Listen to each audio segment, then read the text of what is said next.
ത്രിയേക ദൈവത്തിൻ്റെ തിരുനാമത്തിന് മഹത്വം ഉണ്ടാകട്ടെ. കർത്താൽ പ്രിയ സഹോദരങ്ങളെ, കുഷ്ഠരോഗം ഏറ്റവും കഷ്ടം നിറഞ്ഞതും ദുരിതം നിറഞ്ഞതുമായ ഒരു രോഗമാണ്. ഇന്ന് നാം അധികമായി കുഷ്ഠരോഗികളെ കാണാറില്ല. കാരണം അവരെ പുനരധിവാസ കേന്ദ്രങ്ങളിലും ആശുപത്രികളിലും മറ്റുമായിട്ടൊക്കെ പാർപ്പിച്ചിരിക്കുന്നു. പക്ഷേ ഇന്നും കുഷ്ഠരോഗമുണ്ട്. കുഷ്ഠരോഗത്തെ ഭൂമിയിൽ നിന്ന് തുടച്ചു മാറ്റുവാൻ ആധുനിക ചികിത്സാ സമ്പ്രദായങ്ങൾക്ക് കഴിഞ്ഞിട്ടില്ല. മരിച്ചുകൊണ്ട് ജീവിക്കുന്ന രോഗമാണ് കുഷ്ഠരോഗം എന്ന് വിശേഷിപ്പിച്ചിട്ടുണ്ട്. ശരീരത്തെയും മനസ്സിനെയും ഒരുപോലെ തകർത്ത് കളയുന്ന, ജീവിതത്തിൻ്റെ പ്രത്യാശയും സന്തോഷവും സൗഖ്യവും സമാധാനവും നഷ്ടപ്പെടുത്തുന്ന ഒരു രോഗമാണ് കുഷ്ഠരോഗം.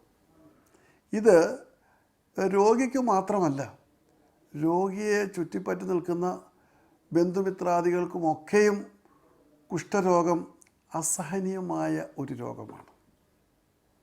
ശരീരത്തിൻ്റെ ഓരോ അവയവങ്ങളും അത് ജീർണിച്ച് നഷ്ടപ്പെട്ടുകൊണ്ട് വികലമായി പോകുന്ന ഒരു രോഗമാണ്. ചില രോഗങ്ങളൊക്കെ വന്നാൽ പെട്ടെന്ന് മരണമടയുന്ന അവസ്ഥ, അതിവേഗം മരിച്ചു പോകുന്ന അവസ്ഥയൊന്നുമല്ല കുഷ്ഠരോഗത്തിനുള്ളത്.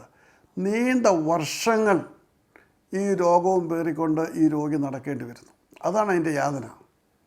ഒരു രോഗം വന്നു, പെട്ടെന്ന് ജീവൻ കടന്നു പോവുകയാണെങ്കിൽ മറ്റാർക്കും അതിനെക്കുറിച്ച് കൂടുതലായിട്ട് വ്യാകുലപ്പെടേണ്ടതായിട്ടുള്ള കാര്യമില്ല. എന്നാൽ ഒരു കുഷ്ഠരോഗിയെ സംബന്ധിച്ച് അനേക വർഷങ്ങൾ ഈ ദ്രവിച്ചു പോയിക്കൊണ്ടിരിക്കുന്ന അവയവങ്ങളും ജീർണിച്ചു പോയിക്കൊണ്ടിരിക്കുന്ന ശരീരവുമായിട്ട് അവൻ നടക്കണം. മരണം കടന്നു വരുന്നില്ല. സമൂഹത്തിന് മുൻപിൽ അവൻ വെറുക്കപ്പെട്ടവനാണ്. അറപ്പോടെയാണ് സമൂഹനെ നോക്കുന്നത്. ആധുനിക കാലഘട്ടത്തിൽ പോലും കുഷ്ഠരോഗങ്ങൾ പരിപൂർണമായി സൗഖ്യമാക്കുവാൻ തക്കതിനൊന്നും പുതിയ മരുന്നുകൾ കണ്ടുപിടിക്കപ്പെട്ടിട്ടില്ല. പഴയ നിയമകാലത്ത് കുഷ്ഠരോഗത്തെ ദൈവത്തിൻ്റെ ഒരു ശിക്ഷയായിട്ടാണ് കണക്കാക്കിയിരുന്നത്. മോശയുടെ ന്യായപ്രമാണപ്രകാരം ദൈവം തന്നെ വിട്ട് തൻ്റെ ഭയത്തിലും ഭക്തിയിലും ജീവിക്കാതെ പോകുന്ന വ്യക്തികളെ കുഷ്ഠരോഗം കൊണ്ട് സന്ദർശിക്കുമെന്നുള്ളത് വ്യക്തമാക്കിയിട്ടുണ്ട്. നാം ലേവ്യ പുസ്തകം 13-14 അധ്യായങ്ങൾ വായിക്കുമ്പോൾ അവിടെ വളരെ വ്യക്തമായിട്ട് കുഷ്ഠരോഗത്തെക്കുറിച്ച് വിശദമായിട്ട് ദൈവം മോശയോട് കൽപ്പിക്കുന്നുണ്ട്. അപ്പോൾ അതിൽ പ്രധാനപ്പെട്ട ഒരു കാര്യം, അതിൻ്റെ 13-ാം അധ്യായത്തിൻ്റെ, അതായത് ലേവ്യ പുസ്തകം 13-ാം അധ്യായത്തിൻ്റെ 45-ാം വാക്യത്തിൽ പറഞ്ഞിരിക്കുന്ന ഒരു കാര്യം, കുഷ്ഠരോഗി പോകുമ്പോൾ അവൻ അശുദ്ധൻ അശുദ്ധൻ എന്ന് വിളിച്ചു പറയണം. അത് വിളിച്ചു പറയുന്നത്, ആ കുഷ്ഠരോഗി അശുദ്ധൻ അശുദ്ധൻ എന്ന് വിളിച്ചു പറയുമ്പോൾ മറ്റുള്ളവർ അവനിൽ നിന്ന് അതിദൂരത്തൂടെ സഞ്ചരിക്കുവാൻ വേണ്ടി ഒരു നിശ്ചിത ദൂരം ക്രമീകരിച്ച് ആ ദൂരത്തിനപ്പുറം മാത്രമേ മറ്റുള്ളവർക്ക് കടന്നു പോകാൻ കഴിയൂ. പുള്ളിവൻ അശുദ്ധൻ അശുദ്ധൻ എന്ന് വിളിച്ചു പറയുമ്പോൾ ആൾത്തിരക്കുള്ളിടത്ത് ഇവന് പോകുവാൻ കഴിയുകയില്ല. അവൻ അശുദ്ധൻ അശുദ്ധൻ എന്ന് വിളിച്ചു പറയുമ്പോൾ മറ്റുള്ളവർ അവനെ വിട്ട് 10-12 അടി ദൂരത്തൂടാണ് കടന്നു പോകേണ്ടത്. 18-ാം ശതകത്തിലെ ഇംഗ്ലണ്ടിൽ ഇപ്രകാരമായിരുന്നു. അത് പല രാജ്യങ്ങളിലും ഇപ്രകാരമായിരുന്നു. അവർ മണിയടിക്കും, കുഷ്ഠരോഗികൾ മണിയടിച്ചുകൊണ്ടാണ് കടന്നു പോകുന്നത്. അപ്പോൾ ഈ മണിയടി കേൾക്കുമ്പോൾ തന്നെ ആളുകൾ അവരെ വിട്ട് അകന്നകന്നു പോകുന്ന ഒരവസ്ഥയാണ് ഉണ്ടായിരുന്നത്. അങ്ങനെ സമൂഹത്തിൽ ഒറ്റപ്പെട്ട അവസ്ഥ, സ്വന്തം ഭവനത്തിൽ നിന്നും ഒറ്റപ്പെട്ട അവസ്ഥ, ശാരീരികമായും മാനസികമായും മരിച്ചുകൊണ്ടിരിക്കുന്ന ഒരവസ്ഥയാണ്. തിരുവചനം നാം പഠിക്കുമ്പോൾ ഏതാണ്ട് 10-ലധികം സംഭവങ്ങൾ കുഷ്ഠരോഗത്തെക്കുറിച്ച് തിരുവചനത്തിൽ പ്രതിപാദിച്ചിട്ടുണ്ട്. അതിൽ 21 വ്യക്തികൾ ഉൾപ്പെടുന്നതായിട്ട് നമുക്ക് കാണുവാൻ കഴിയും. അപ്പോൾ ഈ കുഷ്ഠരോഗം എന്ന് പറയുന്ന ഏറ്റവും ക്രൂരമായിട്ടുള്ള രോഗം യാതന അനുഭവിച്ചുകൊണ്ടിരുന്ന ഒരു വ്യക്തി യേശുവിൻ്റെ അടുക്കിലേക്ക് വന്നു. മറ്റൊരു പ്രധാനപ്പെട്ട കാര്യം, കുഷ്ഠരോഗി തൊടുന്നവനോ അശുദ്ധനായിത്തീരും. പിന്നീട് യഹൂദ സഭയുടെ നിയമപ്രകാരം അവൻ ശുദ്ധീകരണം പ്രാപിച്ചെങ്കിൽ മാത്രമേ വീണ്ടും ദേവാലയത്തിലോ ഭവനത്തിലോ ഒക്കെ ചെല്ലുവാൻ കഴിയുകയുള്ളൂ. അങ്ങനെ മറ്റുള്ളവരെ സ്പർശനം കൊണ്ട് അശുദ്ധമാക്കുന്ന ഒരു രോഗമാണ് കുഷ്ഠരോഗം. അങ്ങനെ ഇരിക്കുന്ന ഒരു കാലയളവിൽ യേശുക്രിസ്തു ലോകത്തിലേക്ക് വരുമ്പോൾ അവിടെ അവൻ കുഷ്ഠരോഗികളെ സൗഖ്യമാക്കിയതായിട്ട് നമുക്ക് കാണാൻ കഴിയും. വിശുദ്ധ മർക്കോസിൻ്റെ സുവിശേഷം 1-ാം അധ്യായം 40-ാം വാക്യത്തിൽ ഒരു കുഷ്ഠരോഗി അവൻ്റെ അടുക്കൽ വന്ന് മുട്ടുകുത്തി, നിനക്ക് മനസ്സുണ്ടെങ്കിൽ എന്നെ ശുദ്ധനാക്കുവാൻ കഴിയും എന്ന് അപേക്ഷിച്ചു. We find leprosy was a very treacherous disease in the ancient world and even today. Today we may not find lepers in the streets because the governments have taken care to form rehabilitation centers, and we find them putting the lepers in those sanatoriums, leprosy sanatorium, hospitals, rehabilitation centers, and many such places. So we don't find them in the street, so we do not know how horrendous this disease is. This is a disease which cripples the mind and body. You are a living person, you are dying. Every moment you are dying. This disease completely tortures the body and mind. We find the organs of the body being decayed. By and by, each limb will be just going off. If you look at a leper, you won't find sometimes his nose will not be there. You won't find his fingers not there. Because they are all decayed and they just drop away. A very disfigured situation. And you see, they are having their own agony. But at the same time, their relatives, they also suffer the same agony by seeing their dear and near ones in this situation. And in the ancient times in the Jewish church, anybody who touches a leper or anybody who comes into contact with a leper physically is declared unclean. He has to go back to the temple and cleanse himself with the rituals. And we find in the Mosaic law, God specifically mentioned in Leviticus chapter 13 and 14, the rules that are laid down about leprosy. So leprosy was considered a punishment from the Almighty God in the biblical times. And there was no cure for a leper. Even today, leprosy is not completely cured. That's what we find, that leprosy cannot be eradicated from the world. Now, when Jesus had come to this world, we find so many lepers approaching Jesus. We find lepers being healed in the Old Testament by heavenly interventions, and people being punished by leprosy. You see, Miriam was the sister of Moses, but we find her stricken by leprosy because she was finding fault with her brother Moses, and she spoke to Aaron. Miriam was a prophetess, but God punished her with leprosy because she spoke against her brother Moses. And the children of Israel had to stop for 7 days until she was cleansed again.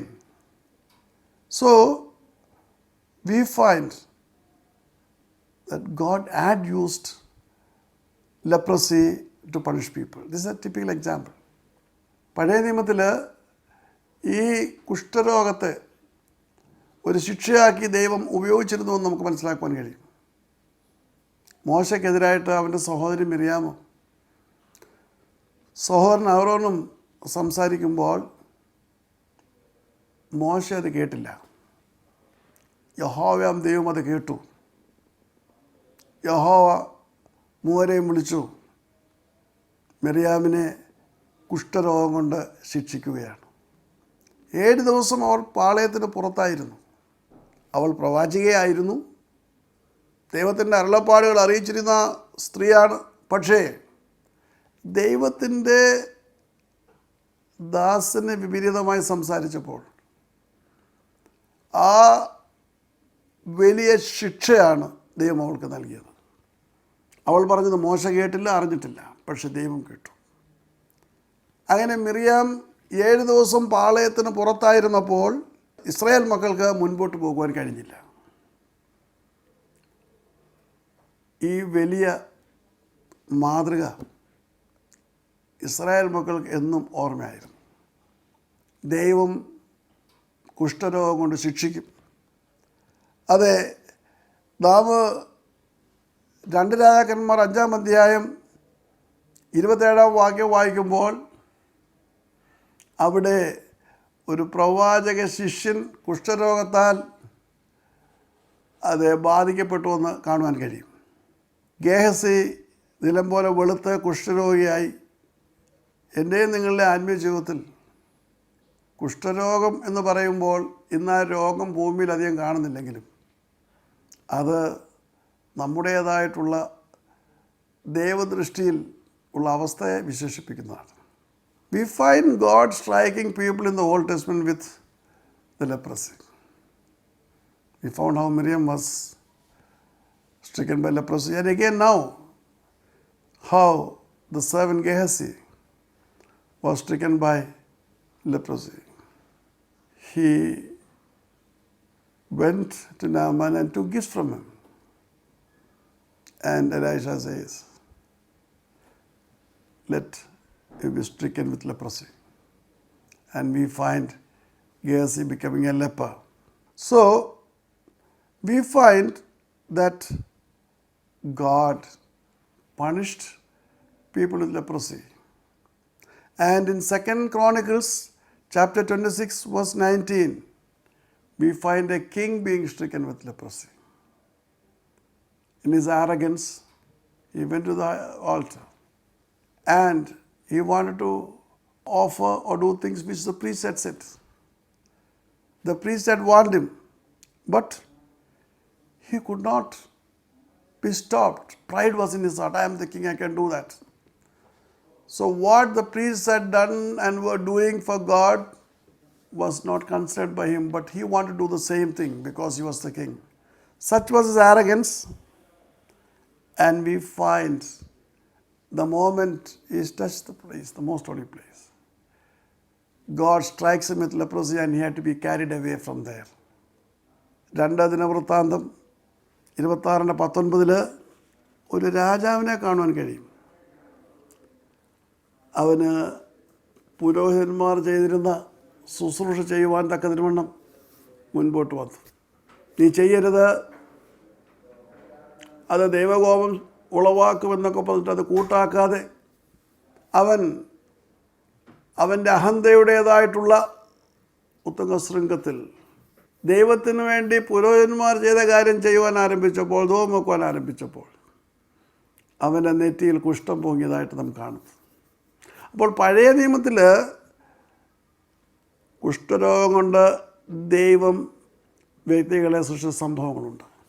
ഇവിടെ ഈ കുഷ്ഠരോഗി കർത്താവിൻ്റെ അടുക്കൽ വന്ന് മുട്ടുകുത്തിക്കൊണ്ട് പറയുകയാണ്, നിനക്ക് മനസ്സുണ്ടെങ്കിൽ എന്നെ സൗഖ്യമാക്കുവാൻ കഴിയും, എന്നെ ശുദ്ധനാക്കുവാൻ കഴിയും. ഇതേ സംഭവം വിശുദ്ധ ലൂക്കോസ് വിശദീകരിക്കുന്നുണ്ട്. ലൂക്കോസിൻ്റെ സുവിശേഷം 5:12 നാം കാണുന്നുണ്ട്. അവൻ വന്ന് നിലമ്പാടെ വീണു യേശുവിനോട് അവനെ ശുദ്ധനാക്കുവാൻ തക്കതിനുവണ്ണം അപേക്ഷിക്കുകയാണ്. ഇവിടെ വളരെ പ്രധാനപ്പെട്ട ഒരു കാര്യം യേശുവിൻ്റെ പ്രതികരണമാണ്. യേശു മനസ്സലിഞ്ഞു, എന്നിട്ട് അവനെ തൊട്ടതായിട്ട് നാം വായിക്കുന്നു. കൈനീട്ടി അവനെ തൊട്ടു. അങ്ങനെ യേശു കുഷ്ഠരോഗിയെ സൗഖ്യമാക്കുകയാണ്. വളരെ പ്രധാനപ്പെട്ട ഒരു കാര്യം, യേശു അവനെ തൊടുമ്പോൾ തന്നെ യേശു അശുദ്ധനായിട്ട് തീരും. സൗഖ്യമായില്ലെങ്കിൽ യേശു അശുദ്ധനായിട്ട് തീരും. സൗഖ്യമായാൽ അശുദ്ധിയുടെ പ്രശ്നം ഉദിക്കുന്നില്ല, കാരണം അവൻ ശുദ്ധിയുള്ള മനുഷ്യനായിട്ട് മാറുന്നു. So we find the same incident being narrated by Saint Luke. He says he came and fell on his face and pleased Jesus to cleanse him. Jesus in his compassion stretches forth his hand and touches him. And we find he is healed. What I would like to point out is, Jesus knows very well the Jewish law, the Mosaic law, that anybody who touches a leper would be defiled. But he didn't bother about that. because the moment he touches, the leper is cleansed. And then the question of being defiled doesn't arise. And the leper himself knows very well that anybody touching him would be defiled.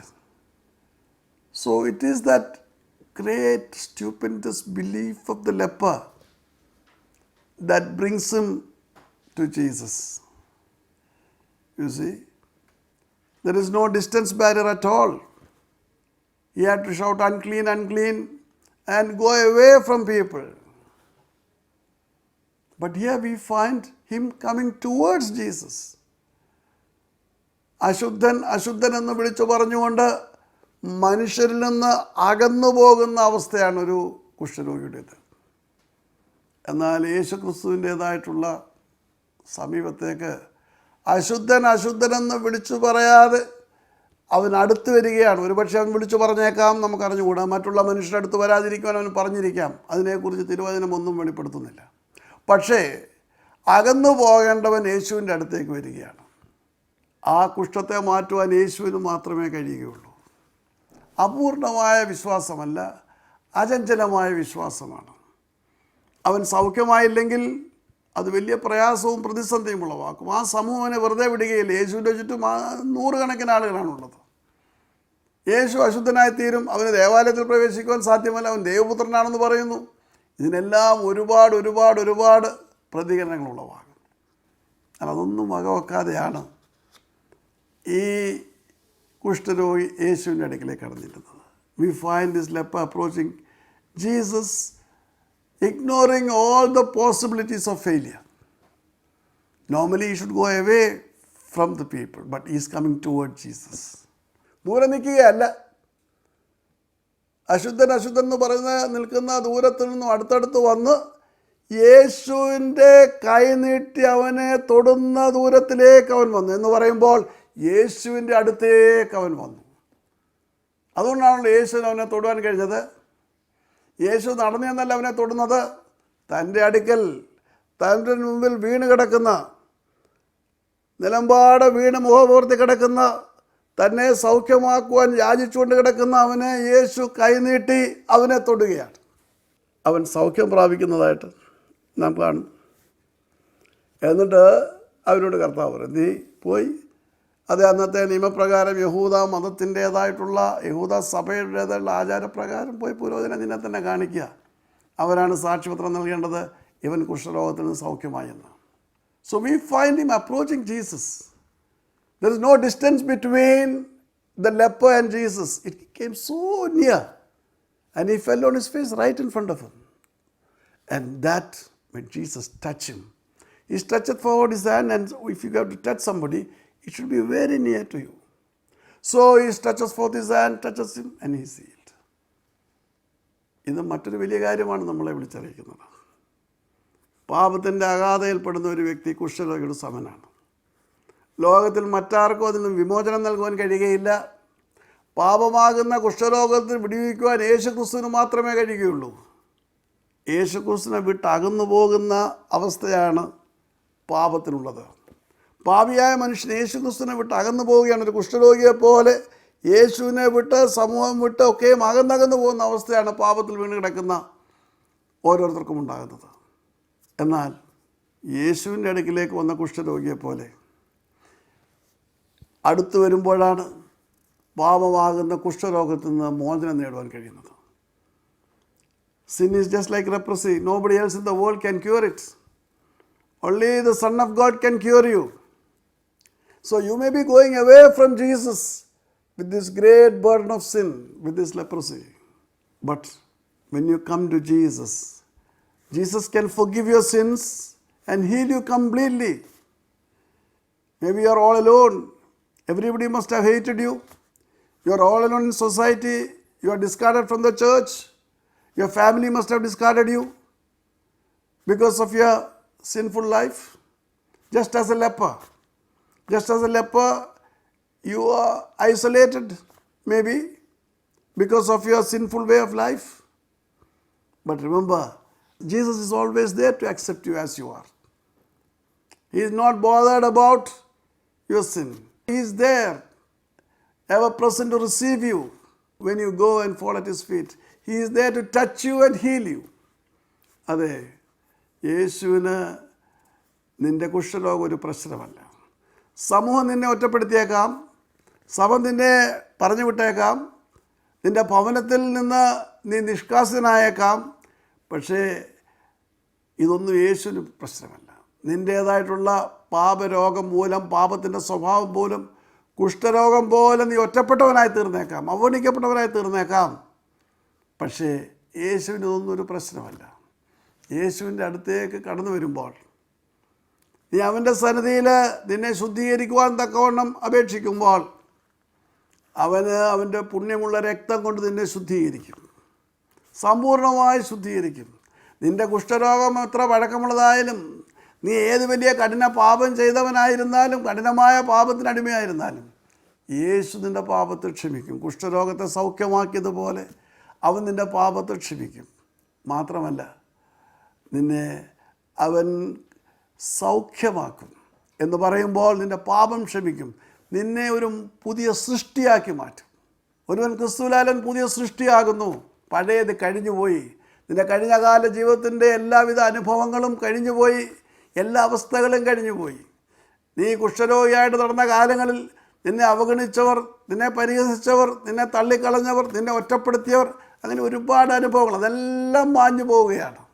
ഇതാ, നീ ഒരു പുതിയ സൃഷ്ടിയാവുകയാണ്. കുഷ്ഠരോഗം മാറിക്കഴിയുമ്പോൾ പൂർണ്ണ ആരോഗ്യമുള്ള, അതേ പൂർണ്ണമായിട്ടുള്ള എല്ലാ അവയവങ്ങളുമുള്ള ആരോഗ്യദൃഢഗാത്രനായ ഒരു മനുഷ്യനാണ് നീ തീരുന്നത് പോലെ, നിൻ്റെ പാപത്തിൻ്റേതായിട്ടുള്ള അവസ്ഥകൾ ക്ഷമിക്കപ്പെടുമ്പോൾ നീ ഒരു പുതിയ മനുഷ്യനാവുകയാണ്. അതുകൊണ്ടാണ് അപ്പോസ്തലൻ പറയുന്നത്, ഒരുവൻ ക്രിസ്തുവിലായാൽ അവൻ പുതിയ സൃഷ്ടിയാകുന്നു, പഴയത് കഴിഞ്ഞുപോയി. അതുകൊണ്ട് യേശുവിൻ്റെ വിളി കേട്ട് യേശുവിൻ്റെ ഇടയിലേക്ക് വന്ന കുഷ്ഠരോഗിയെ പോലെ നമ്മുടെ പാപഭാരങ്ങളുമായിട്ട് കടന്നില്ല, നമ്മെ തന്നെ ശുദ്ധീകരിക്കുവാൻ തക്കവണ്ണം യേശുവിനോട് അപേക്ഷിക്കാം. അവൻ്റെ മുറിഞ്ഞ കരങ്ങൾ നമ്മളെ സ്പർശിക്കും, നമ്മെ ശുദ്ധീകരിക്കും. യേശുവിന് വേണ്ടി ഒരു പുതിയ സൃഷ്ടിയാക്കി നമ്മെ മാറ്റുവാൻ കഴിയും. അതിന് ദൈവത്തിൻ്റെ പരിശുദ്ധാത്മാവ് നമ്മെ സഹായിക്കട്ടെ. നമുക്ക് പ്രാർത്ഥിക്കാം.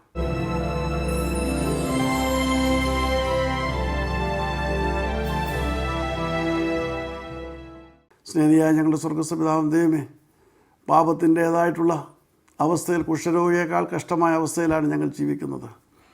എന്നാൽ അവിടുന്ന് ഞങ്ങളെ തൊട്ട് ഞങ്ങളുടെ പാപങ്ങൾ ക്ഷമിച്ച് ഞങ്ങളെ സൗഖ്യമാക്കണം. അങ്ങേക്ക് വേണ്ടി പുതിയ സൃഷ്ടിയായിട്ട് ജീവിക്കുവാൻ തക്കവണ്ണം കർത്താവേ, വചനം കേൾക്കുന്ന കർത്താവേ, ഇതിൻ്റെ മക്കളെ നീ സഹായിക്കുകയും അനുഗ്രഹിക്കുകയും ചെയ്യണമെന്ന് പ്രാർത്ഥിക്കുന്നു. ഒരുവൻ ക്രിസ്തുവിലാൻ പുതിയ സൃഷ്ടിയാകുന്നു, പഴയത് കഴിഞ്ഞുപോയി. ഹല്ലേലൂയ. കർത്താവേ, പുതിയ സൃഷ്ടികളായിട്ട് നിനക്ക് വേണ്ടി പ്രവർത്തിക്കുവാൻ, നിൻ്റെ നാമം പേറുവാൻ, നിൻ്റെ നാമത്തിൻ്റെ സാക്ഷികളായി തീരുവാൻ ഈ വചനം ശ്രവിക്കുന്ന ഓരോരുത്തരെയും സഹായിക്കണമെന്ന് യേശുനാഥൻ അപേക്ഷിക്കുന്നു. കൃപയോടെ കേൾക്കുമാറാകണമേ. ആമേൻ. ദൈവം നമ്മെ അനുഗ്രഹിക്കട്ടെ.